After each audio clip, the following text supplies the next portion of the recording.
26 август асосгузори сулҳу ваҳдати миллӣ пешвои миллат президенти ҷумҳурии Тоҷикистон муҳтарам Эмомалӣ Раҳмон дар доираи сафари корӣ дар ҷумҳурии Қазоқистон бо президенти ин кишвар муҳтарам Қосим Жомарт Токаев аз масҷиди марказии шаҳри Остона боздид ба амал оварданд. Иттилоъ дода шуд ки 18 марти соли 2019 ба бунёди масҷиди марказӣ оғоз бахшида шуда, он 12 августи соли 2022 мавриди истифода қарор гирифт. Масҷиди марказии Остона дар масоҳати 10 гектар замин бунёд гардида, масоҳати умумии биноҳо 68 000 метри мураббаъро ташкил медиҳад.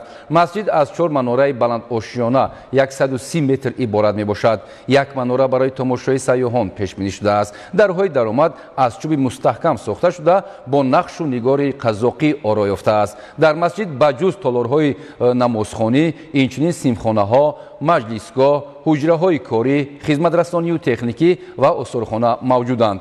Президенти мамлакат муҳтарам Эмомалӣ Раҳмон баъди шиносоӣ бо шароити намозгузорон ба сифати корҳо баҳои баланд дода, ба кишвари дӯсти Қазоқистон шукуфоӣ ва ба мардуми Қазоқ саодатмандӣ орзу карданд.